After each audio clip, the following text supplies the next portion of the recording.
ఆ రోజు 2014, 2019లో తెలుగుదేశం ప్రభుత్వ హయాంలో పోలవరం ప్రాజెక్టుకి ఖర్చు పెట్టినటువంటి సొమ్ము 2019-24లో కేంద్రం రీఎంబర్స్మెంట్ గా 3,385 కోట్ల రూపాయలు కేంద్రం రీఎంబర్స్మెంట్ కి ఇస్తే కేంద్రం ఇచ్చినటువంటి ఆ రీఎంబర్స్మెంట్ నిధులను కూడా పోలవరం ప్రాజెక్టుకి ఖర్చు పెట్టలా, పోలవరానికి సంబంధించినటువంటి ఎవరైతే నిర్వాసితులకి ఖర్చు పెట్టలా, ఆ పోలవరానికి ఇచ్చినటువంటి రీఎంబర్స్మెంట్ సొమ్ములను కూడా నాటి ప్రభుత్వం దారి మళ్లించింది అని అంటే మరి అటువంటి గొడ్డలి పార్టీ ప్రభుత్వానికి రైతుల గురించి కానీ పోలవరం గురించి కానీ పోలవరం నిర్వాసితుల గురించి కానీ మాట్లాడేటువంటి నైతిక అర్హత ఉందా అని చెప్పి ఈ సందర్భంగా మీ ద్వారా కూడా తెలియజేసుకుంటూ ఉన్నా. ఈ రకంగా పోలవరం ప్రాజెక్టుకి సంబంధించి ప్రశ్నార్థకం ఏ రకంగా అయితే పోలవరం ప్రాజెక్టుని పూర్తవుతుందో చెప్పలేమని ఆ రోజు సాక్షాత్ అసెంబ్లీలో సైతం ఆ రోజు ఇరిగేషన్ శాఖ మంత్రులు కానీ ముఖ్యమంత్రులు కానీ ఏ రకంగా పోలవరాన్ని ప్రశ్నార్థకం చేసేసారో ఒక్కసారి ఆ విజువల్స్ కూడా ఒక్కసారి చూడమని మీ ద్వారా కూడా ఆంధ్రప్రదేశ్ రాష్ట్ర ప్రజలకు కూడా తెలియజేసుకుంటూ ఉన్నా. 1%, 1/2% తొందర ఎంతకన్నా, ఎందుకు తొందర, వెయిట్? మేము ఆ రోజే చెప్పాం, we will complete this project by 2021 December. We are committed to it. We will finish it. ఈ పోలవరం ప్రాజెక్ట్ అనేది వెరీ వెరీ కాంప్లికేటెడ్, అంత తేలిగ్గా అర్థం కాదు. ఏంటి అంత అర్థం కాదని గట్టిగా చెబుతున్నానంటే నాకు అర్థం కాలేదు కాబట్టి నేను అనేక సార్లు విజిట్ చేసి స్టడీ చేసి అనేక మంది అడ్వైజర్తో మాట్లాడిన తర్వాత నేను నిర్ణయం తీసుకున్నా, ఇది ఇప్పుడు పూర్తయ్యేది కాదు అని చెప్పిన మొదటి వ్యక్తిని నేను. వర్షాలు తగ్గిన వెంటనే ప్రాజెక్టు పనులు కూడా మొదలైపోయాయి. ప్రాజెక్టు 2021 జూన్ నాటికి కంప్లీట్ చేస్తాము, మేము ఇస్తామని కూడా ఖచ్చితంగా చెప్తాము. 2022 ఖరీఫ్ నాటికి పోలవరం ప్రాజెక్టు ఎట్టి పరిస్థితిలోనూ చేస్తాము అని చెప్పి ఈ వేదిక మీద నుంచి సవినయంగా తెలియజేస్తా ఉన్నాను. ఈ రకంగా ఇన్ని అవరోధాలు ఉన్నప్పటికీ కూడా అధ్యక్ష, ఆ అవరోధాలన్నీ కూడా అధిగమించి ఈ ప్రాజెక్టును 2023 ఖరీఫ్ కు కల్లా ఈ ప్రాజెక్టు పూర్తి చేస్తామని చెప్పి చెప్తా ఉన్నాం.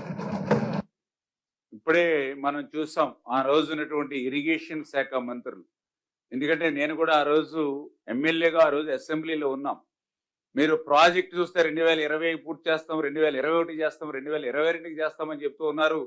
కానీ అక్కడ 1%, 2% కూడా పనులు అక్కడ జరగట్లేదని ఒక ప్రతిపక్ష ఎమ్మెల్యేగా నేను మాట్లాడితే ఆ రోజునటువంటి ఇరిగేషన్ శాఖ మంత్రి మీరే చూశారు, 1% కాదు అని, బుల్లెట్ దిగిందా లేదా అని ఏదో రకరకాలైనటువంటి డైలాగ్స్ చెప్పి వాళ్ళు ఏ రకంగా పోలవరాన్ని ముంచేశారు. ఇంకొక ఇరిగేషన్ శాఖ మంత్రి అయితే ఇప్పుడే మనం చూసాం, పోలవరం ప్రాజెక్టు ఎప్పటికీ పూర్తి కాదు, అది నాకే అర్థం కాలేదంటే ఇంకెవ్వరికీ అర్థం కాదని ఆయనే సర్టిఫికెట్ ఇచ్చేసినటువంటి పరిస్థితి.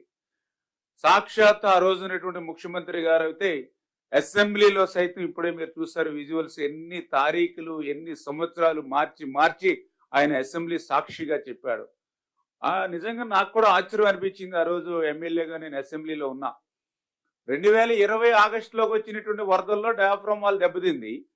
డయాఫ్రమ్ వాల్ దెబ్బతింటే ఈయన 2021లో పూర్తి చేస్తానని ఒకసారి చెప్పాడు, 2022లో పూర్తి చేస్తానని ఒకసారి చెప్పాడు, 2023లో పూర్తి చేస్తానని ఒకసారి చెప్పాడు.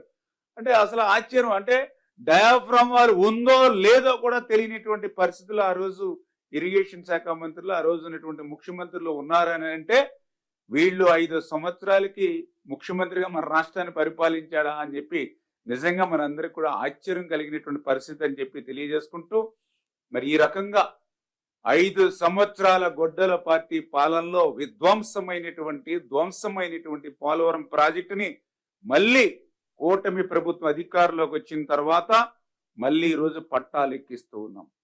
మీ అందరికీ తెలుసు, ఆ రోజు చంద్రబాబు నాయుడు గారు ప్రమాణ స్వీకారం చేసిన తర్వాత ఆయన ముఖ్యమంత్రిగా తొలి పర్యటన పోలవరం ప్రాజెక్టుకు వచ్చి ఆ తొలి పర్యటనలోనే ఆయన ఒక షెడ్యూల్ పెట్టారు.